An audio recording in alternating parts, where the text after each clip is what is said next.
Hello, everybody. I want to welcome you back to the Old Bear's Den of Bigfoot.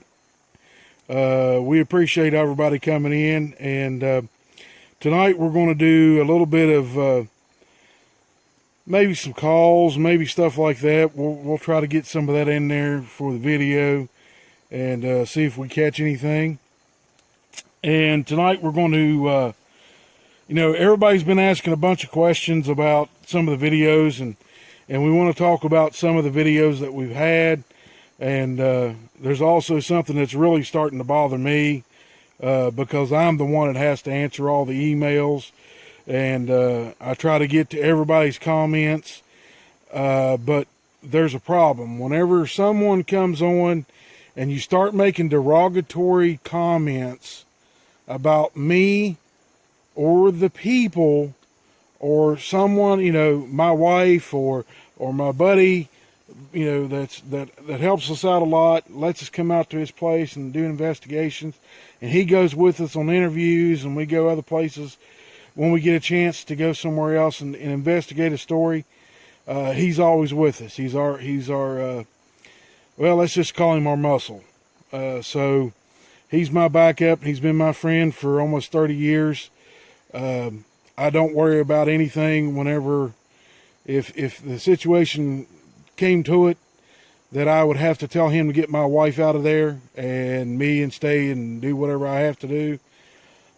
He would make sure she was safe, and I know him. He'd come back for me, but if it was my wishes, he'd go and get my wife safely out of the area, and I appreciate him for it. But anyway, when you come on the channel and you make derogatory comments about the person the video is about, the situation they're in, when you start calling them derogatory names or cursing on this channel, look, I'm a Christian. I'm going to delete your comment. I believe in free speech, but when you're making derogatory comments about other people, that's where I draw the line. And that's where the Supreme Court draws the line. So you really can't do nothing about it legally. And if you don't like it, don't come to the channel. All we want is people to come to the channel, see this, hear the stories that we have, that we bring to you each and every time we can. We try to bring you one or two a week. Some weeks we get one, some we don't get any. Like this past week, I didn't get a story while I was out on the road. But we're going to have a show for you. But when you make derogatory comments and stuff like that, I'm deleting your comment. We want people that believe in Bigfoot to come, people that might be on the fence, or someone that just utterly does not believe there's a Bigfoot. Come and look at the stuff that we talk about and listen to the stories and see what you think. We want you to make comments about the videos. If there's a problem with them, that's fine. Let us know. We will try to fix it. If you don't like how we're doing the videos, let us know. But when you make derogatory comments about me, my wife, or my buddy, I'm done with it. Anymore, and I will block you, whatever I have to do. You will not be able to find my channel again.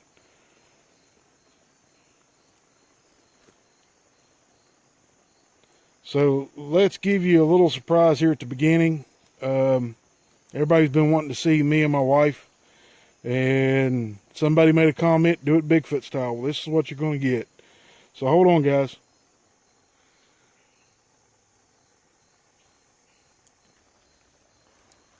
Well, hello, guys. We're back.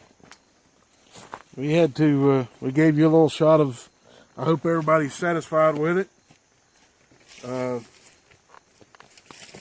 Gives you an idea who we are. And mainly you get to see my pretty wife, and I tried to hide my face best as I could.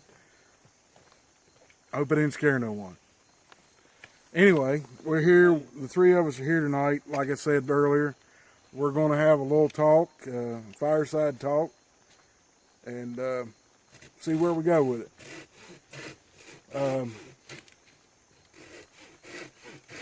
So, guys, how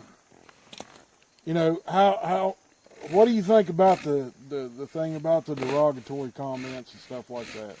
Well, anybody and everybody could have a hateful question, but I think you're talking about being vulgar, Well, mean-spirited. Well, being mean-spirited, you know, calling someone a drunk or something of that nature. They called me that already. Yeah. I guess my voice doesn't suit them. They think I'm a drunk. And what they don't know is I'm a Christian and I don't drink. I haven't drank for quite a few years now. Yeah. Same with me. Can't please everybody. Right. And if you got to be mean-spirited and hateful, well, you know, bye-bye. And that's basically what I feel about it. Like you said, free to ask questions. Maybe even be some, it might be pointed,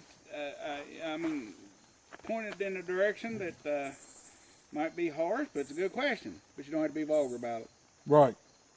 So, If you got a question, just ask us a question. One of us will, you know, I'm the one that answers all the questions. So if you ask nicely and you want information on a video that we done or that we've done, no matter which one it is, or you got a comment that you need an answer for, you know, just ask. You know, send me an email or put it in the comments. I will get to it. I check them about every day. So just call, you know, just ask. But do it like a normal human being. Respectively. So, you know, I'm going to get my wife's opinion on this. How do you feel about it? You've seen me get upset, and it really bothered me. So, yes, I have seen him get very upset because being accused of being a drunk, he doesn't drink. He tries to put on the best videos he can do, and talking about the people that we interview, these are folks that really have had experiences, and you know, the reason that they come to us is because there's no ridicule about it, because we also believe in the Bigfoot and Sasquatch. We was once skeptics too. Right, we were. But I mean, I didn't flog anybody in the, you know, anybody's personality or their self-esteem by calling them nuts or whatever. And also, the language is just unacceptable. I do not like the vulgar language. It is not what we want to hear. It's not what we want our viewers and subscribers to be subjected to, because it's not right.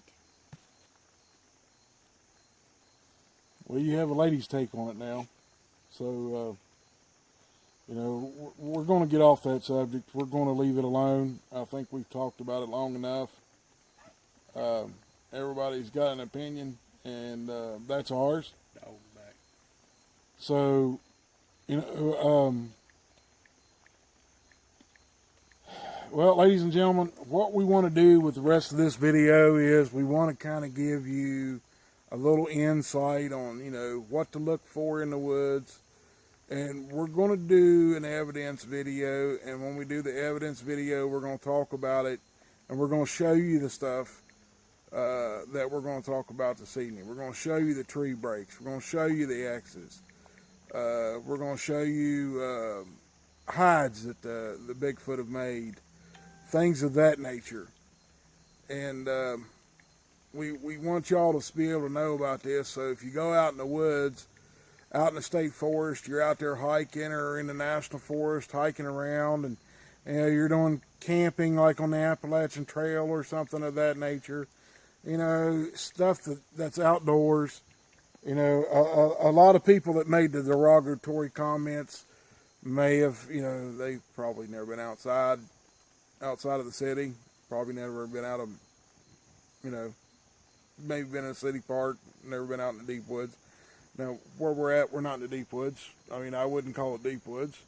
No, but we are in the woods. Yes, we are. And they are in state parks. Yeah. Yeah. We'll talk about that tonight. So, let's get on with it, and buddy, I'm going to ask you, a basic thing about what you should look for. What is the biggest marker that you've seen? The biggest marker? Yeah, something that's telling you not to go there. Well, that would be a personal experience. And one of the videos that you, interviews you gave with me, when I talked about shooting at juvenile Sasquatch, the absolute very next day. It was less than 24 hours. The very next day, 16, maybe 18 hours, my friend come pick me up, and when we made a right on my driveway, there was a humongous X-shaped structure, two 30-foot trees that was jabbed in the ground at least 3 or 4 feet to hold them up, and then crossed with two maybe 3 or 4 inch, I'd say 3-inch diameter trees, maybe about 10 or 12 feet long. But that was done the very next day, and since then, and we're just talking about this past spring. Right. So, and in between them two long ones has, because they was dead trees when they was shoved in the ground. They wasn't live. They wasn't green. Right. They have failed, and there's been other smaller trees, 2 and 3 inch in diameter, put in its place. Right, we've seen them. Yeah. So that's and that's within what 1,000 feet of my house. If that. The way the crow flies. Right. Yeah. Right. That's the biggest structure. But I've seen a lot of, and now got that like a what did you call it? What was your the little that tree that broke out we just talked about a while ago? There's a widowmaker. Yeah. Well, I mean, like, no, the rotten tree that come down and broke different, like a little hive. Or oh, like you're talking about, line. yeah, it's a little hide. Yeah, Where they curl right. up, get up in there and hide from the deer. It helps mask their form. Sure. Because deer look for a human type form. They look for our form when we're hunting. And right there where it's at with deer cross. Right. You looking at There's dead path. I mean, they cross 4 or 5 places right there. Right. Walk the driveway, because I fed deer on the driveway. And let me explain that. There was this, what would you say, Ralph? 12, 14 inches diameter tree, pine tree. Yeah. That had been dead quite a few years, 16, 18 years. And it fell in the forks of a larger tree, didn't it? Right. And was just stuck there. Had that tree weighted down over the years. The top was sticking through the forks of the tree, 15, 18 feet, 20? Good Something ways, like that. Yeah, it's a little bit high for me to get near. Oh, yeah. No, I mean sticking on the other side of the fork of the tree. Right, I understand. At least 20 foot of that tree was sticking. So it was a pretty tall pine, probably 60-foot pine. All right. When it finally broke, it didn't just fall from the top down. Well, I imagine initially it did, but the top part of that tree should have been what was broke, and otherwise, everything laying down, flat on the ground. It's not like that, is it? No. It was laying on the ground, and something has broke it and picked it up to make a structure out of it so you can get in it. And pretty good sized part of that tree, still 4 or 6 inches in diameter on it. Yeah, it'd be tough for me to. I mean, you'd have to use a pickup to pull it over. I mean, if you could. Yeah, and it's got the whole tree. It is pulled up in the air enough. Later we'll be showing pictures. 15 foot of the tree's off the ground, at least 6, 8 inches. You can see underneath it. So I would say, yeah, about that bunch, yeah. And we're still talking 12 inches in diameter tree, still a lot of weight. So nothing. I went down and shook it, and I can't shake it. Yeah, you can't shake it over. You can't push it over. Yeah, I can't push it over. But something broke it and then picked it up. Yeah, something pushed it over out of the ground, broke it off, and then had to pick it back up because the way it's broke, the ends of it are up, and then A-frame. it looks just almost perfectly like an A. Yeah. You know, like a triangle. And what like is that? 10, a cute triangle. 15 feet from my access road, my driveway? Yeah, it ain't that far. It's just right off the road on the bank. Yeah. Yeah. Very close. So yeah, those type of things, you know, we're trying to tell you, you know, and there's the tree twists and there's tree breaks.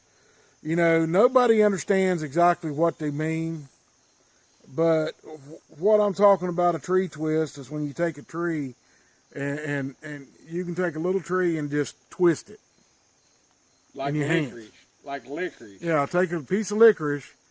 You know, they're licorice, what, 8 inches long, something like that, Yeah. 8, 9 inches long. Get you a piece of licorice and twist it And we're talking in about, your hands. we're talking about, we ain't talking about little limbs. We're talking that about might the have got bases of trees that are 7, 8 foot off the ground. Yeah, 3 and 4 inches in diameter, and them green trees, not dead trees. Right. Green trees, busted, the fiber and the juices dripping out of them. Ringing a 3 and 4 inch diameter tree like you would a towel if you hand washed it and you was going to wring the water out of it. Yeah, pretty much. That's basically it. And we got pictures of those.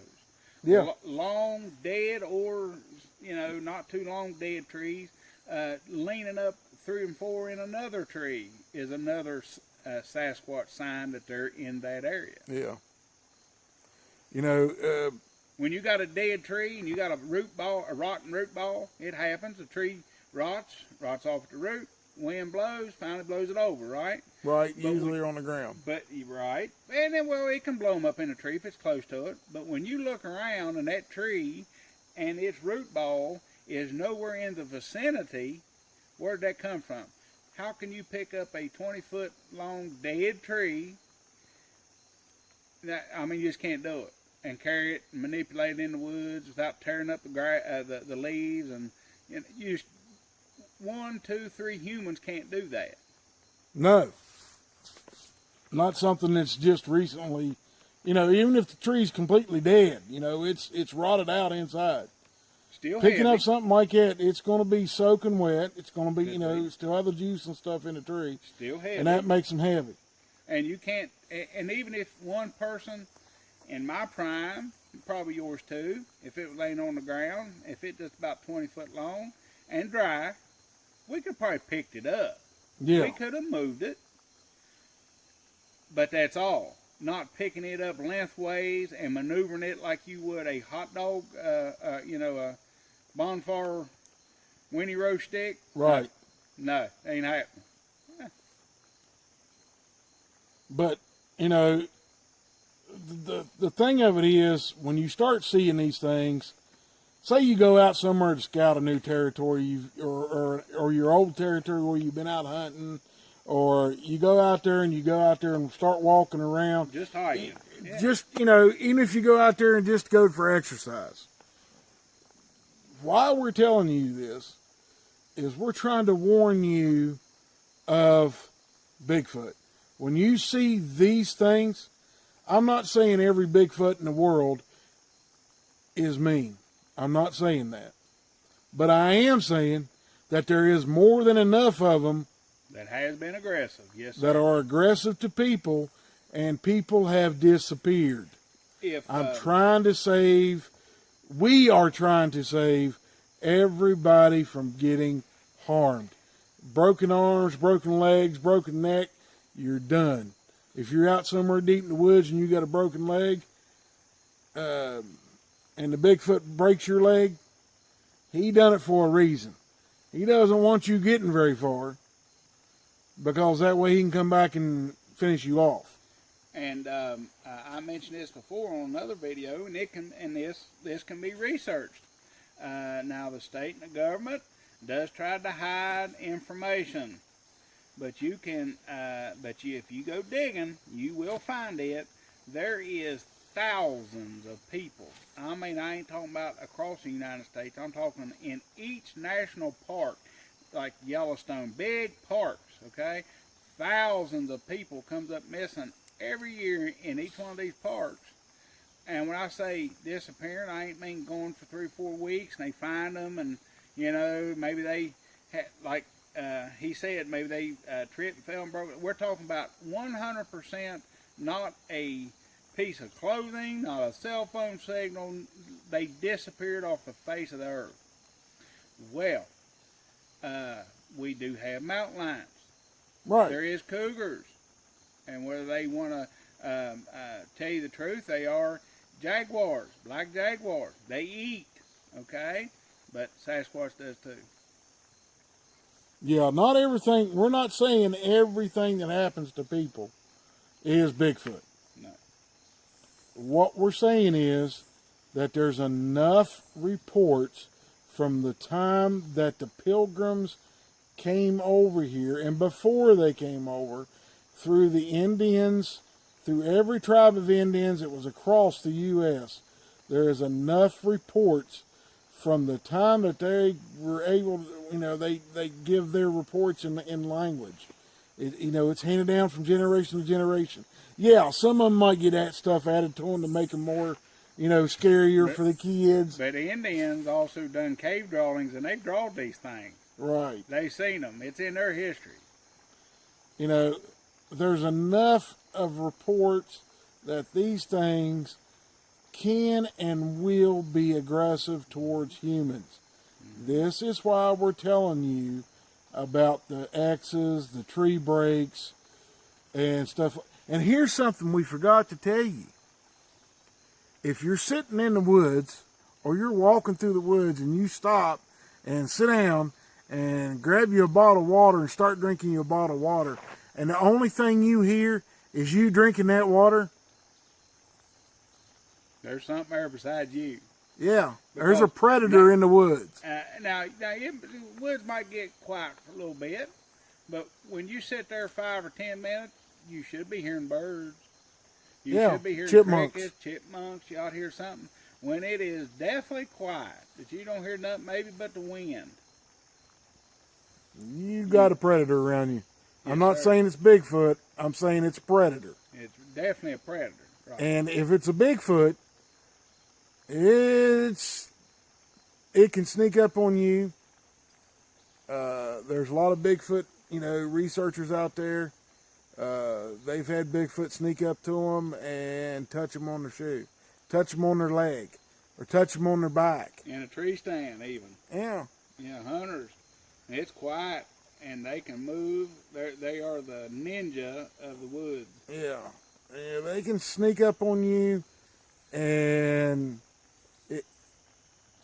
if they sneak up on you, they're doing it for a reason. Your food.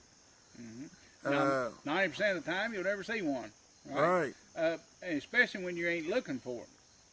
But what we're talking about is the signs. Just any hunter, any trapper. You look for signs of what you're going to hunt for or trap in the area, or there's no sense you hunting for them in an area that don't have the rabbit or the squirrel. You look for sign, and this is what we're talking about. Be right back, guys.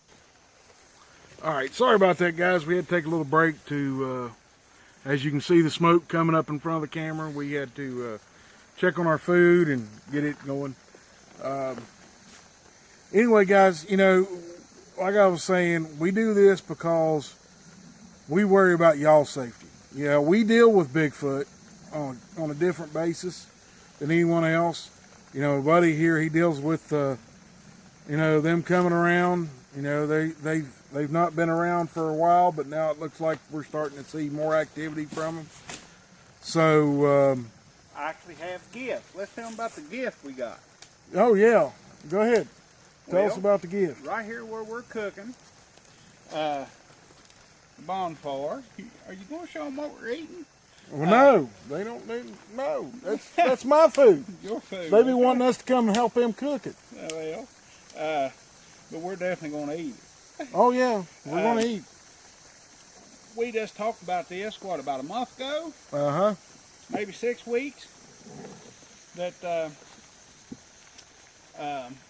since y'all was here last. And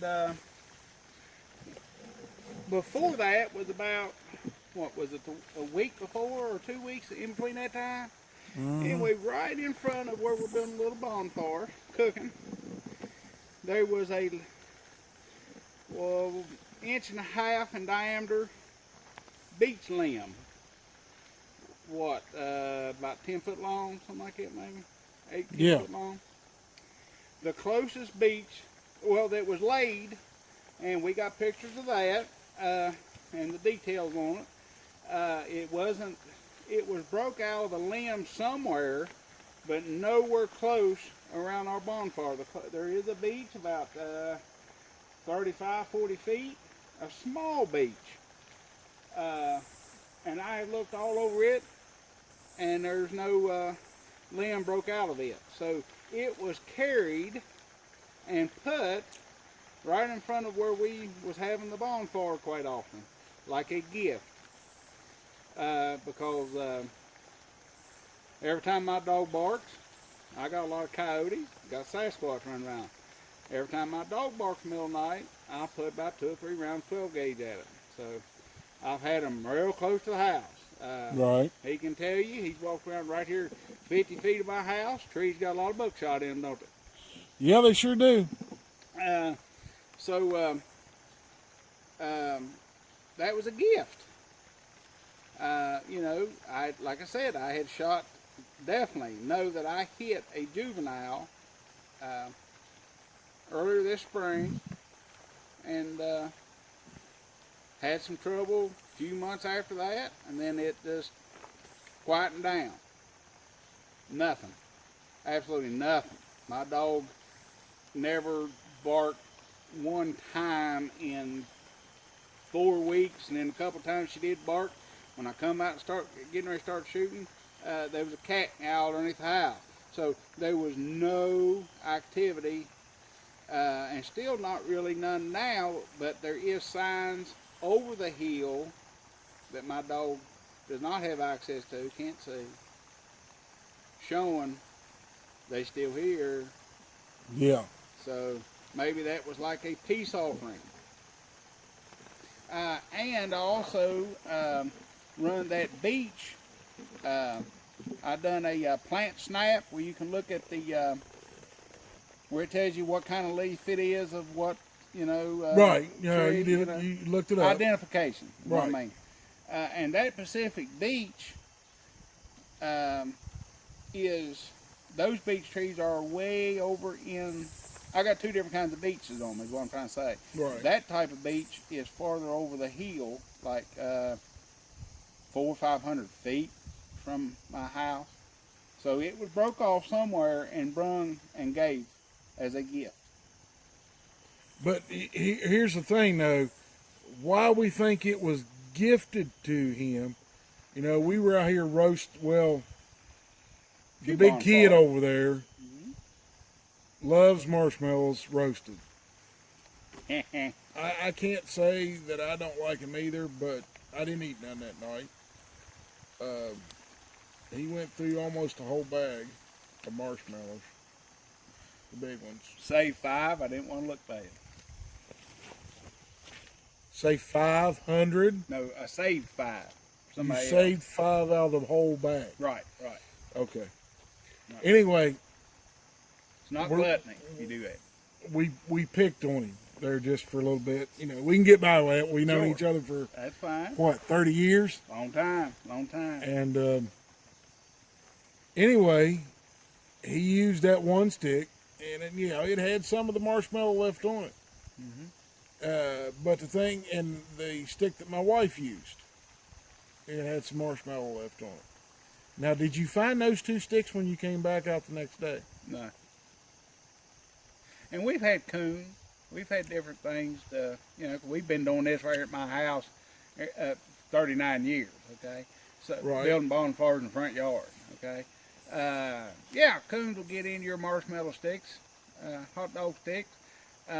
Most they've ever done is chew the ends off, so we just cut them back, trim them, run a little heat in, you know, stick them over the bonfire, kind of brown them a little bit, purify them, you know, cut a piece of it up. You know, you could tell they've been into it. The dog barked that night, sticks laying over, a couple ends might be chewed up. Not the whole stick, no, they don't drag off the whole stick. No. So we thought maybe the Bigfoot picked the stick up and used them as almost like a lollipop. Maybe, or just That could be it. took something, gave something. I don't know. Anyway, But you can't. But there's nobody that just drags a beach limb and just lays on somebody's property. I mean, there's no other explanation other than a Bigfoot broke that limb out and gave it to it. right. There's no other explanation. So that way they can get more marshmallows. Well, maybe. And we're going to leave them. We're going to have them marshmallows tonight. Or so. not get shot at as much. And you know, maybe they are trying to make up with him here on his property. We don't know, but we have some things we're going to do and to check it out.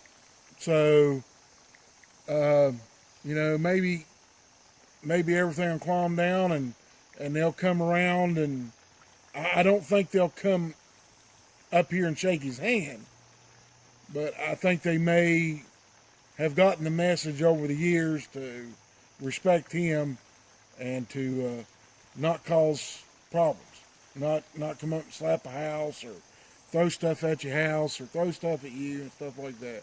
Maybe they'll quit doing that. Anyway, is there anything else that you want to add to it? I mean, you want to bring out in this show, or we're talking about signs, and that's just what we're trying. We mentioned you know, people going out hiking and different things, and there are stories that you can pull up on Google that are 150, 200 years old stories. People back in the Civil War. Information is suppressed, but due diligence. Keep searching. You will find it. Women at their time of the month has been abducted and is never seen again. So it does happen. Same way you can pull up YouTube videos where buck deer has attacked women that it was, you know, their time of the month. Well, these are creatures, and that can happen because it has happened. right? You know. Well, Any animal, just like what we talked about, deer, cougar, they can smell that hormone. So I mean, there's been attacks, not you know, quite a few attacks because the cougars even out west and up north has smelt that. So it's nothing out of the ordinary. right. You know. I'm kind of glad you brought that up because there's a story that's on the internet that I can relay to y'all. It was about a young couple